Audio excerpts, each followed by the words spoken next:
त्यात तुमची काहीच चूक नाहीये. अगं पण आजीची तर आहे ना. नाही, मला वाटतं या सगळ्यात आजींचीही काहीही चूक नसावी. का असं काय बोलतेस तू? नीलांबरी वहिनी बोले ना की हे सगळं आजीनेच बोलायला सांगितलं होतं. सिद्धिराज, नीलांबरी वहिनी तसं म्हटल्या, पण म्हणून लगेच ते आजींनीच केलं असेल हे कशावरून? मला नाही वाटत आजींनी केलं असेल.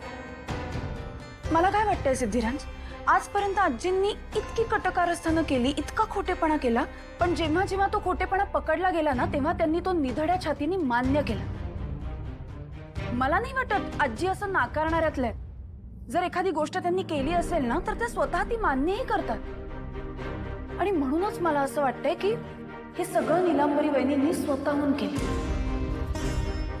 नीलांबरी वहिनी असं का करते? तेच तर मला कळत नाहीये की वहिनींनी असं का केलं असेल. पण आजी या सगळ्या मागे असतील असं मला अजिबात वाटत नाहीये. भावना, कसं वाटतं आता तुला? जायफळ घातलेलं दूध आणलंय, हे प्यायल्यानंतर तुला शांत झोप लागेल. आता कसं आहे ना, तुला जास्त आराम करण्याची गरज आहे, हो की नाही? काल तुझे पाय दुखत होते ना, मी तेल लावून. वहिनी, तुम्ही कशाला आलाय तिथे? मला नाही बोलायचंय तुमच्याशी, तुम्ही प्लीज जा. अजून चिडलीस तू माझ्यावर? भावना, माझ्यावर विश्वास ठेव, माझी काहीच चूक नव्हती. मला फक्त सांगितलं होतं की जान्हवीला सगळं खरं खरं सांगून टाक, आणि म्हणून मी सांगितलं. तुम्ही काहीही सांगितलं तरी माझा तुमच्यावर विश्वास नाही. तुम्ही मुद्दाम जानूला सगळं सांगितलंय. तुझा माझ्यावर विश्वास नाहीये? या घरात सिद्धिराज आणि काकू सोडल्या तर माझा कुणावरच विश्वास नाहीये. प्लीज तुम्ही या, मला नाही बोलायचंय तुमच्याशी. ठीक आहे, माझ्या इथं असण्याने जर तुला इतका त्रास होणार असेल तर जाते मी.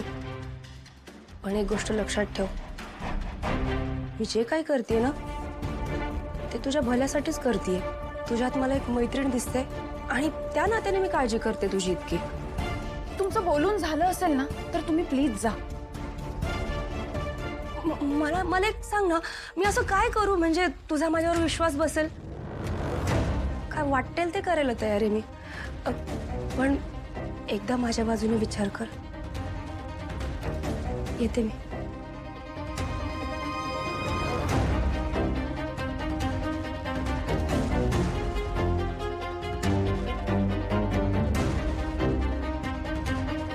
माहिती हे सगळं ऐकून तुम्हाला फार मोठा शॉक बसला असेल, पण आता पुढे काय करायचं हे आपल्याला ठरवावं लागेल. आपण जानूला जयंत पासून प्रोटेक्ट करणं खूप गरजेचं आहे. विश्वा, हे सगळं तू आम्हाला का सांगतोयस ते आम्हाला माहिती आहे.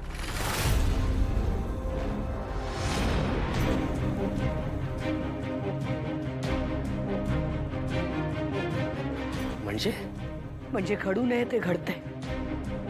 देवाकडे प्रार्थना करत होते रे मी विश्वा, की तू जयंतरावांच्या विरुद्ध काहीही बोलू नये. त्यांच्या विरुद्ध बोलून तू त्यांचंच म्हणणं खरं केलंस. तुम्ही काय बोलताय? मला काही कळत नाहीये. आणि मी जयंत बद्दल सांगायला नको होतं म्हणजे असं विश्वा, तू आम्हाला जयंत बद्दल हे असंच काहीतरी खोटं सांगशील याची कल्पना होती आम्हाला. विश्वाचं काय? आई, तो कॉलेजमध्ये असल्यापासून जानूच्या प्रेमात आहे. काय? नाही नाही, कसं शक्य आहे ते? म्हणजे मला अगदीच मान्य आहे की विश्वा हा आपल्या जानूचा खूप जवळचा मित्र आहे, अगदी घट्ट मैत्री आहे त्यांची. पण प्रेम वगैरे नाही. म्हणजे विश्वाच्याही मनात असं काही नाही आणि जानूच्या पण नाही. नाहीतर जानूने आम्हाला केव्हाच सांगितलं असतं, नाही का हो? हा, हो ना. कारण जानूला विश्वामध्ये कधीच इंटरेस्ट नव्हता. तेच म्हणते मी. म्हणून तिने तुम्हा दोघांना काहीच सांगितलं नाही. पण तो कॉलेजमध्ये असल्यापासून जानूच्या मागे आहे आणि त्याला जानूचं माझ्याबरोबर झालेलं लग्न अजिबात पटलं नव्हतं. काय बोलताय तुम्ही?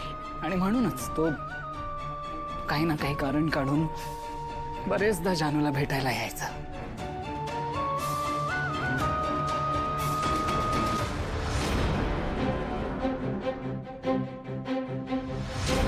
आई, ते आता विश्वा इथे येऊन गेला ना, त्याचं काय?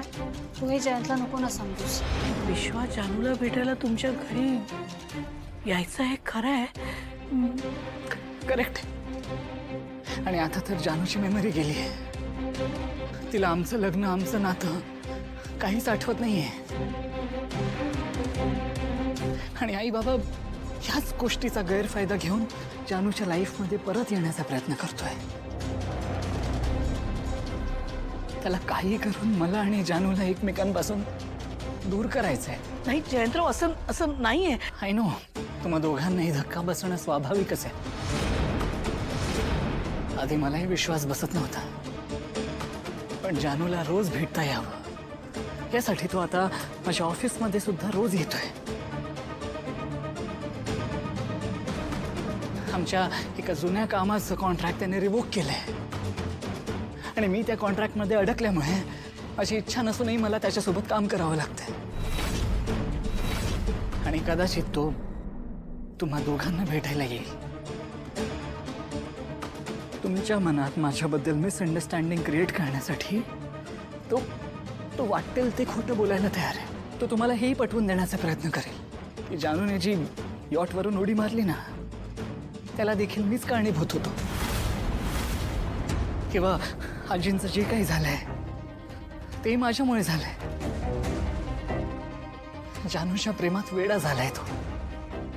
त्याला काही करून जानूला मिळवायचंय. आणि मला तुम्हाला एवढंच सांगायचंय की प्लीज तुम्ही सावध राहा.